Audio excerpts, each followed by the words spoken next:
Okay, thank you everyone for tuning in. This is my third interview for the Commissioner District 1, talking to write-in candidate Damian Greene, the only Republican running. And it's so great to see you, Damian. How are you doing today? I'm good, Richard. And just so that everybody knows, I have three monitors and I'm looking at you on my upper right monitor and the camera's on my lower one. So I'm not looking off into the distance, but I want to be able to see you. So Okay, no, that's just so you that's know that I'm not dazing. no. I figured it's just because you didn't want to look at my face, which I totally understood. So, all right. So jumping right in, what made you decide now was the time to go ahead and run for a write-in campaign for commissioner? Richard, it was very sad and disappointing to see after the primary election in Island County District 1 that has only those in District 1 voting in the primary in Island County, which is from Penn Cove South. So the primary does not include the Island County residents of District 2, which is the Oak Harbor area, and Island County District 3, which is North Whidbey Island and all of Camano Island. So it was very sad and disheartening to see that we did not have a conservative candidate out of the four total candidates on the ballot, not a single conservative candidate advanced in the primary to the general election, and therefore that disenfranchised 2/3 of the county to not have a conservative choice on the ballot or a Republican. And so, knowing that there is what's called a sore loser law, that if you run in the primary, and this is just a state of Washington law, that if you run in the primary in the state of Washington, you cannot run in that same general election for that office. You can run for another office or whatever. But anyway, long story short. So knowing that, and I didn't run in the primary, and that we didn't have a conservative choice, I started discerning for a long period about offering conservatives of choice in this election to give those from not just South Whidbey, but also from Oak Harbor and Camano Island an opportunity to have their voice heard and maybe even possibly bring awareness to this top two primary that a lot of us, both Republicans and Democrats, do not like. And now, of course, what I'm doing is the Democrats themselves split their own vote when they put two of them on the ballot into the general election, but now they have to make a choice there, whereas Republicans can unite and we can actually win this thing with half of the county being Republicans and half being Democrats.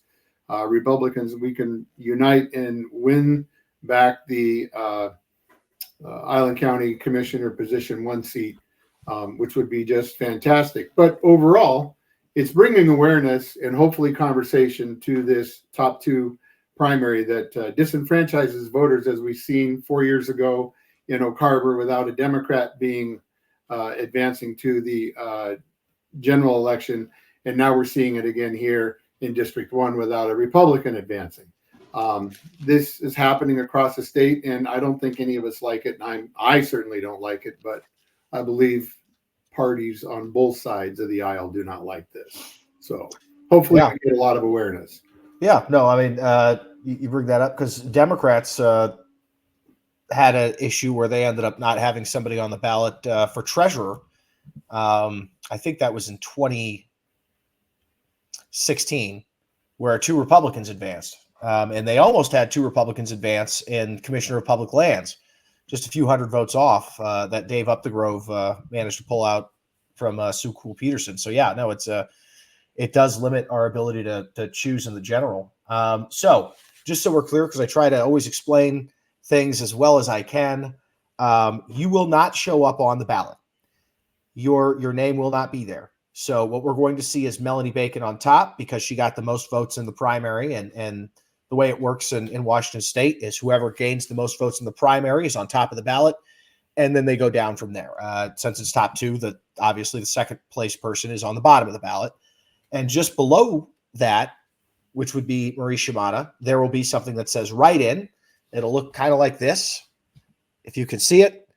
And in order to vote for you, they're going to have to fill in the box that says write in, and then they're going to have to actually, as it says, write in Damian Greene. That's correct. Good job, Richard. Okay, yeah, and I just want to make sure I had it right. So yeah, that's how they vote for you. So they're not going to see your name; they just need to know to look.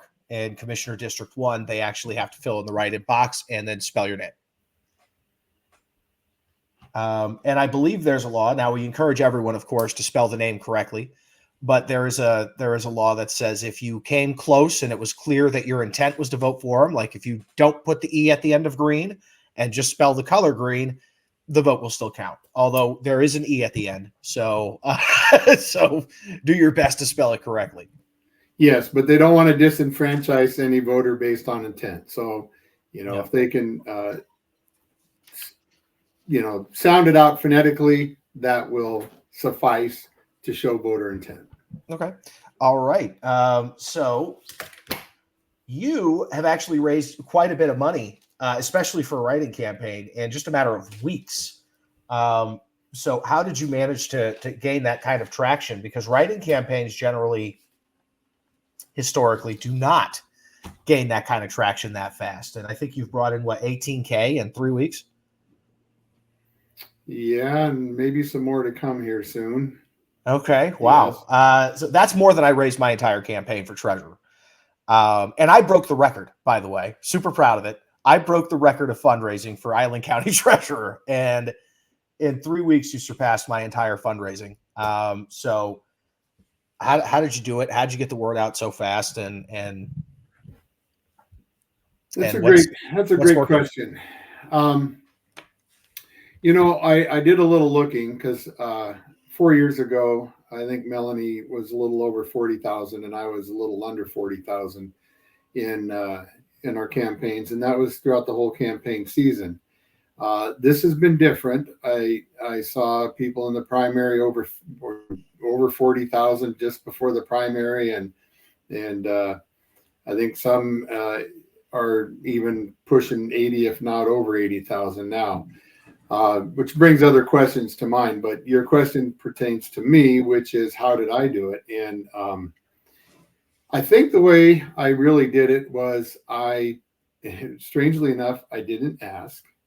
I know this is a heavy lift, and I give most of the credit here to this whole campaign to God, because I was driving to church one day when the whole thing kind of came to me. And then I talked to some people at church, and it just kind of developed from there. So I really am just trusting in the Lord, especially on the bringing the awareness. And people have just been really generous, because I think a couple things here. So one, they were just also like me, very disenfranchised that we didn't have a conservative on the ballot. So in order to get into this thing and get everybody educated to know what we're doing means that we have to reach everybody. And so we're going to try to, of course, do this grassroots campaign effort. And but people know that if we can get a flyer, a mailer, postcard to every household in Island County and show them how to write my name in, and that this is a positive thing to do, unite as Republicans. That takes money. Takes money to text people. It took money to put all the stickers on my signs that I kept. Strangely enough, from 4 years ago, to let people know it's a write-in campaign as a Republican. So it's been fun. I'm enjoying it. It's been rewarding. And I think basically what's going on is that people are having an awakening to another situation here as well, which gives them a lot of faith in what we are doing as a write-in campaign. And that is understanding how the Democrat vote gets split. And that takes us back 4 years ago when I ran. My campaign garnered or earned 25,100 votes, and Melanie Bacon's campaign earned 25,900 votes.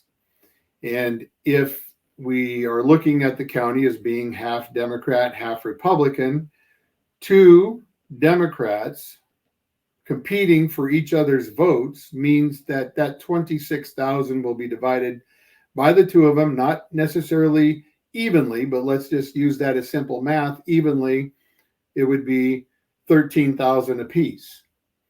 So if we as Republicans can unite, and if there's a 35% good, solid stronghold of Republicans in the county that are writing my name in, we are there. And if we get all the same amount of votes we got last time, all 25,000 conservative votes, we walk away with this thing. And I think that's what's giving energy to this whole campaign. It's like an awakening. It's like, holy mackerel. Damian, you have the best shot right now of winning in District 1. It's 2-1. So your vote is actually more valuable writing in my name because you are knocking out two other contestants. So it's actually very energetic, and for conservatives, it's a neat challenge, and we all have faith, and I think we're going to do it. I feel really good about it. Like I said, the donations have been great, and the awareness has been great. I think people are really getting the message that we have a chance, and this is how it's done. So what would you say to conservatives who are thinking about voting, who might be hesitant to write your name in for fear that write-in campaigns don't work and might be looking to vote for the Democrat that more closely resembles their values and their views, that might be hesitant to go in for a write-in and are thinking about voting, for one of the people on the ballot? What would you say to them as far as the chances? I would say a couple things. One, I'd say go learn more about me, especially from 4 years ago. There's stuff all over the internet, good stuff, bad stuff. And the bad stuff, of course, we know the newspapers will only tell you most of the truth. They'll leave some things out. And in my case, in a few things, they've left a lot of the story or opposites out. But 10 years of serving on the school board, being elected 3 times, I think that shows a lot about my character and so forth. But here's the answer to your question. So what you want to do to find out that voting for me really is legitimate is, one, go to the Island County Republican website, go to their page, and you're going to see that the Island County Republican website endorsed me as the Island County Republican Commissioner write-in candidate for District 1, because there isn't any other Republicans, and we're all getting behind me. They even donated to my campaign. They're supporting me. That's the conservative party of Island County. The Island County GOP, another group of solid conservatives, are supporting me. They're even out there putting a 1 month ad in the Crab Cracker to bring awareness to this.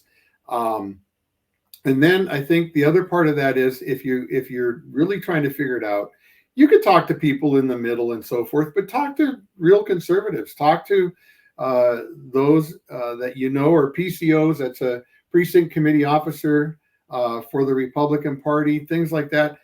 Feel free to reach out to them and talk to them. Reach out to me. Talk to me. Even if you want to reach out through Facebook, I am available. But voting for somebody else because they're on the ballot actually is not doing your research and being an educated voter. Doing the research and going to look at my webpage, or actually it's on a webpage this time around because it's grassroots. It's just all on Facebook, Campaign to Elect Damian Greene. I put everything out there, that my ideas, how they're different, how the way we think a little differently than our friends on the other side of the aisle, how serving on a school board in a bipartisan or nonpartisan element for 10 years, I work really well with people on the other side of the aisle. It's great to have conversation. May not always agree with each other, but definitely can have conversation. And I think that's the biggest thing. And I'd like to be the voice of reason back to Island County's Commissioner Board of Commissioners. I think we need some balance. It would be great to have somebody from the other side, gender even, be able to speak for other people throughout the community. So just think about the fact that you have other choices out there. Do some research, and I hope that you find that I am a good choice, because I can say that we're going to work hard to do some things that will be beneficial in Island County. All right. Well, thank you. So speaking of the things that are beneficial in Island County, what are going to be the top priorities that if you get elected, you win this write-in campaign and shock the county, what are going to be your 3 priorities that you're going to bring to the table to fix here in Island County government? Well, I might have more than 3, but I was saying, like, I bring up conversations. So let's start with the conversation of the motel that was purchased in Freeland for roughly $3.6 million, and now, due to a failed septic system in Drainfield, it's not usable. It was purchased without a inspection report or even a appraisal. Well, first of all, I wouldn't have done either one of those things, but I would have brought a conversation to the table that went like this. And it doesn't mean that I would support it, but it certainly means that I'm open to have discussion, and let's shoot ideas off of each other, and let's figure out the right way to do things. And so I might have said something along this line. For $3.6 million, how many homes could we buy throughout the county in different zip codes? And they might have been 3 or 4 bedroom homes that we could have taken and rented back to mental health facilities, counselors that specialize in transitional living, helping people back into society. And those facilities are funded by insurance companies, or maybe state and federal funding, or even privatization funding. But the county then would have an investment, a true investment, that would maintain its value and be throughout the county for people to use, rather than just one location with 10 rooms in Freeland that's not even usable. We could have had 7 for sure usable facilities at $500,000 a piece. That's 35 or 3.5 million. It would have been a great conversation. So that's going to be one of the first things to figure out, is what we're going to do with that Freeland motel. Some of the other things that we can talk about is, the planning department needs some help in some certain ways, in my opinion, and it's been getting into a more and more of a clogged up wheel, and I just would like to see some changes, such as, why not have 2 desks at our planning department? And one desk would say, you know what, if you are just going to do a deck or a remodel, and you've been previously permitted and there's no change in square footage or anything else, bring your plans in here, and those get fast tracked, because why shouldn't they? As well as, we should fast track plans that have been stamped with an engineer's stamp on them. We shouldn't be necessarily having to revamp an engineer's stamp that's already has their insurance coverage on it and everything else. We should be able to take that engineer's word and go from there, but that's a whole other conversation. But the second desk then would be for new construction, new permitting processes, and so forth. And then when you go to the doctor's office for outpatient surgery or something, you look up at the board, and it says, this person's in pre-op, then in op, and then they're in post-op or recovery. Well, we should look at that too in the planning process, so that we can look and evaluate people, and people can see where their plans are through the process. But if we, as county commissioners and the heads of the departments, look and go, you know what, this is where the plug is happening. This is where we're having the log jam. This is where we need to focus some attention to either get the employee that's responsible for this portion of it trained up better, or maybe the employee needs help and we need to hire somebody else, but anyway, just conversations to start evaluating and getting things moving again. There's other issues, this one bothers me, especially when we talk about having wildfires and so forth that might endanger people on the island and cut off places. I mean, and I think of certain places that are missing bridges from being washed out roads. throughout the county. There's different issues, but here's the big one, and I'll see if you can see this. Yeah, you can see that. Yep. There's fire hydrants throughout the county that are out of service. Out of service. Yeah, that one's clearly not working. I can tell just by looking at it. Yeah, that one's definitely not working. I can tell by looking at it. Right. And there's another one in my neighborhood. I mean, yeah, I could take it and show you off my phone and stuff, but these are just in my neighborhood. And since I brought that awareness up, I mean, since we're talking about life and safety and everything else, well, if the fire hydrants aren't working, that does a lot of things for life and health, but it also affects your insurance rates, because if you're not aware, the Washington State Rating Board does give ratings on how close you are to a working fire hydrant, and that lowers your insurance premiums on your home. But more importantly, they should be working, and we should be looking at our water supply systems and looking at, there's all these things to start looking at enhancing and infrastructure repairs, enhancements, making water more available to people, utilizing systems, upgrading capacity. There's all these different things that we could start doing as well. And again, I'm just opening up the conversation, right? But there are issues here that if we did need to evacuate people, if we have boat ramps that are not usable, that's not going to be good. If we have roads that are washed out and or bridges that are down, that's not going to help anybody evacuate. So we can do all the strategic planning that we want to do, but we really need to start working on infrastructure and repairing the stuff that needs to be taken care of. All right. Well, perfect. Thank you. And that covers the safety solutions thing that I was going to ask you. So one question that I ask everyone is, I'm from Camano.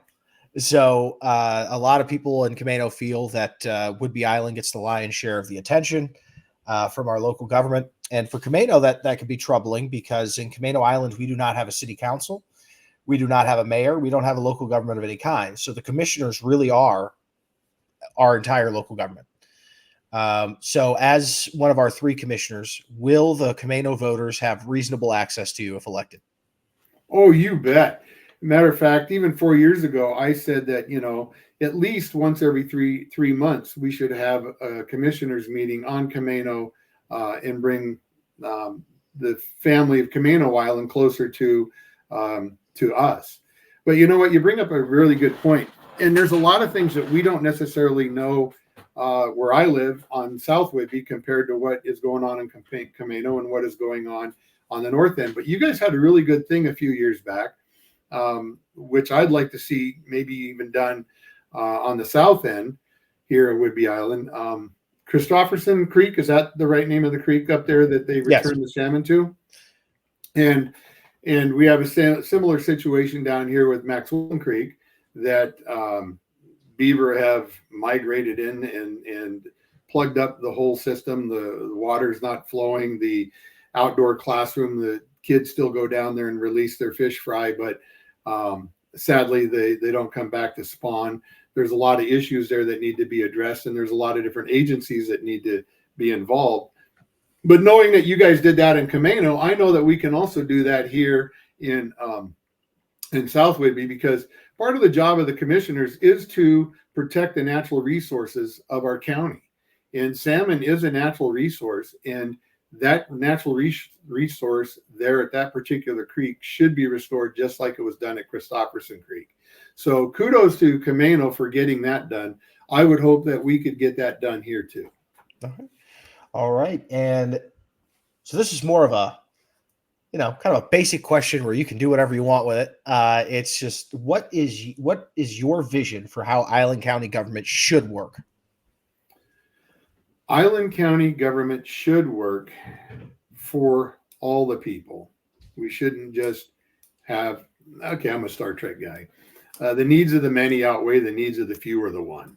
So you like that, huh? So yeah, I'm a Spock fan. Pardon? I'm a Spock fan. Yeah. So, I mean, and we can look at a lot of things there, but that's why I'm saying I'd like to be the voice of reason back in county government. We need to govern. We need to budget properly. We need to stop necessarily focusing on what's the word I'm trying to find here?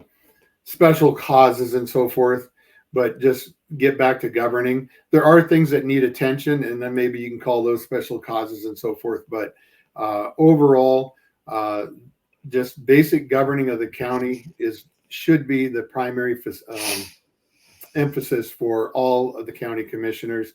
Maintaining a fiscal responsibility, keeping a good budget, not wasting money, long-term planning.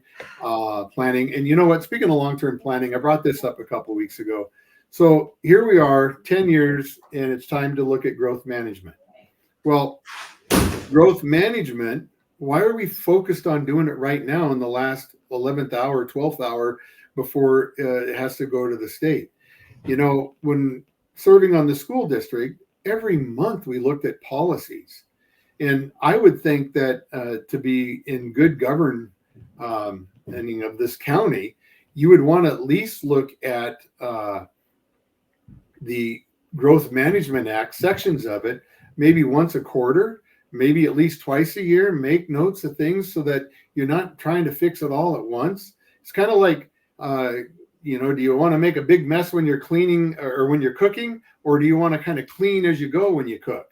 So if you take that growth management and you look at it constantly through the 10-year period, I don't think you feel rushed or crammed or, trying to figure things out that you've had time now to really think about.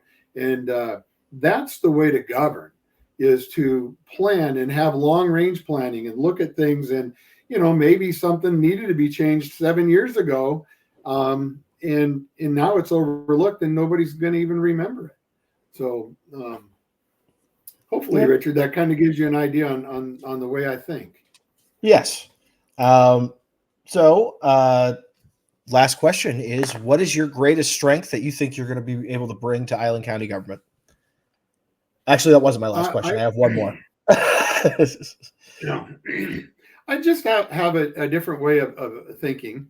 I think that's the biggest part. And serving so long in business and in government with the school district, you got to drop the egos, and you have to be willing to have open conversation and listen and discuss. And so, yeah, county commissioners need to listen, but also there are times when the community needs to hear from the county commissioners and what they're thinking and why they're making a decision that they may be making in a certain way. And so we need that also to come back from the commissioners to explain, why are you voting this way, or why are you doing this? And necessarily for me, I like to take a lot of the emotion out of decision making and just focus on it in more of a black and white. And actually, that takes me back. When I first got on the school board and I look at things like that, one of the school board directors, I'll say it was Jill Engstrom, it was in public comment. She says, "Damian, you really just look at things black and white." And I said, "I try to find the gray, but yes, I truly do. I mean, it's trying to figure out what's best, what's the best answer." And so some things may just be waiting 3 or 4 months, like the closing of Langley Middle School. We could have waited 3 or 4 months for a decision from the state on additional funding, which did come through for $4 million. I was all in favor of closing Langley Middle School because I'm the one that brought the idea of renting facilities out and making sure that when we rent those facilities, we have a escape clause in there that if there is anything that happens to any of the other schools, we can reclaim that Langley Middle School within 30 days. They have to evacuate because that's a school facility. And if we're out of another school facility by fire or whatever reason, when we need it back, we had to have that escape clause in there. So that's kind of the way I think. I read a lot of contracts. My job in life has been with contracts. What is it now? Over 30 years in the insurance world, and everybody hates the insurance contract. But, I can make it pretty simple. The first part of that contract tells you what you're covered for. The last part of the contract tells you what you're not covered for.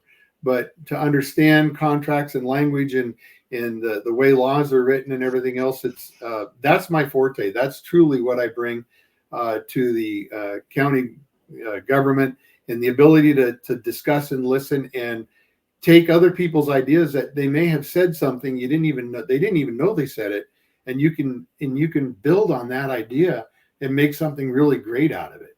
So yeah, I enjoy that collaborative thinking. I do. I work well in that environment. Okay. And this one for real is my last question.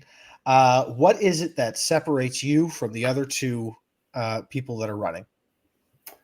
Um, the biggest thing that separates me from the other two is basically uh, our party affiliation. Um, the other two are Democrats, and and to be honest, I think they both are the same. I don't even know what the difference is between the two of them. What, one might be. I don't think either one of them is more or less moderate or any than. I think they're pretty close to being the same. Me, yes, I'm a Republican. I am a conservative. Am I a radical Republican? No. Am I more of a lean right kind of guy? Yes, I do lean right. My parents were um, uh, basically Democrats and um, until later years. But my dad worked for the state. My mom worked for the school district, and so I think a lot of people that work in government and so forth do tend to lean to the left, and so I have those tendencies in me. They pop up and so forth, but I do lean right, and I think that's the biggest difference. And of course, I think differently than a lot of people, and my experiences are different. Neither one of them have 30 years of evaluating contracts, especially about what's covered, what's not covered, why was it not covered, how do I get it covered, just all the things that go in and out of that in the laws associated, especially with insurance laws and traffic. That's another good one. Traffic is really good. Traffic is another thing we need to really address on this island. We need to address those safety concerns, because I got to tell you, there are roundabouts and stoplights that are needed. I hate it. I hate to see the accidents that we have. I hate to see death when it could have been avoided just by a simple roundabout or a stoplight. So those are things that we need to fix. And of course, I'll say this too. When it comes to the ferry system, and even the stoplights and roundabouts and other things that need to be taken care of, the county spends money for a lobbyist to lobby our legislators. Well, if that's not getting done what we need done, why are we not going to the directors of these departments and having legitimate conversations with the head of the DOT Marine Division, and let's talk about things like maybe how bigger is not always better. Smaller ferries might be a better thing than the larger ferries, especially down here in Clinton and Mukilteo. Overhead walkways are another thing to look at. But these big boats, they take longer to unload and load than it does to make the crossing. They burn 3,600 gallons of fuel compared to maybe something smaller like the Hayu, which only burns 400 gallons of fuel, and that's in a day. These big boats have 13 crew members on board. Smaller ferry might take somewhere between 5 and 7, maybe 9. So that's less. A boat like the Hayu with only 40 cars on it, it's gone. But since we're under contract to have somebody on fire watch all night long here at the Clinton dock and have a boat ready to go, I would much rather see a 40-car ferry run all night long and charge a midnight tariff on that sailing, so that I could at least get to the airport or get home from the airport. I know that doesn't affect people on Camano Island, and it doesn't really affect people on the north end of Whidbey Island, because they can drive around. And yes, we can drive around too, but that's 2 hours for me to drive around from the Clinton ferry dock to basically Everett. So my point though is to have great conversations and start to have the conversations with the directors, the people that actually have the governor's ear, rather than trying to convince all the legislators that I think the convincing could come from a much better source, which would be the governor, to help lead, because that affects everybody, Republicans and Democrats alike, for everything I just said here, for roundabouts, stoplights, ferry system, all of that. I hope that those answer your questions. Yeah, no, I mean it does. So, and as far as the lobbyists, your suggestion I think is pretty good, that they should focus on people with a closer ear of the governor than a legislature that kind of gets bogged down, and anything they do is slow. That's just the nature of the beast. Anything they do is going to be slow. Doesn't matter who That's runs just it. the way I think. If I want to get something done, I'm going to go to the source. Yeah. So okay, yeah, you no, know. I like it. So how I usually end these podcasts is allow you to make a pitch for why we should vote for you, and then also how people can contact your campaign if they'd like to get on board. Well, first of all, you can contact my campaign through Facebook, elect Damian Greene, campaign to elect Damian Greene. You can also reach me by my email. Campaign email address is simply just damian@whidbey.com. Having a month to put this all together, it's grassroots. I did not do a website. I did not do any online donations. But if you'd like to donate to my campaign, that would be great. You can do that to make the check out to campaign to elect Damian Greene, P.O. Box 81, Clinton, Washington, 98236. Those are the ways to reach me. Phone number 360-341-4954. And we'll definitely get back to you. And if you send me a message through Facebook, I'll get back to you through that as well. I am a lifelong resident of Island County. I am a graduate of South Whidbey School District. I am a graduate of Central Washington University with a degree in communications and in geology. I owned my own insurance business for 30 years, and I sold out in 2015 and became a locomotive engineer for BNSF until 2022, when they did some availability changing that I had to be on call 21 days in a row to get my days off. And I decided that I'm going back to insurance. It's what I do. So now I just work from home and I do commercial insurance. I'm licensed in Washington, California, and Arizona, and that's where I focus. And I get to see things there too that are very strange and different. And I learn a lot from things that happen there. But lastly, I would say that I did earn my flying license when I started as a kid in high school and earned it just out of high school. So I have a great transportation background between my flying. I worked for the Washington State Ferries as a kid, starting as a junior in high school and through college. Then in my insurance business and being a locomotive engineer, I do understand transportation, and I believe that that's a good forte for me too, going back to one of your earlier questions. But the pitch is, if you write in Damian Greene, Island County Commissioner, you are going to not have the same old county politics. We will see something different. Things will change, and conversations will be different than they have been for the last 16 years. So at least out of Island County Commissioner District 1, I think the last 16 years has been a Democrat. Mike Shelton was the last Republican. And so it'd be nice to get a Republican in there. Thinking back to being a kid growing up here in the state of Washington, we used to have Republican governor like Dan Evans, who just recently passed away. Mm-hmm. He was 12 years. And then, we had Dixie Lee Ray and then John Spellman and Booth Gardner. And we used to flip-flop back and forth, and we would get the best of both parties. I really, truly believe that, because of our ability to alternate and be a purple state. We were able to get the best ideas out of both, and staying with one, you just don't know what you're missing.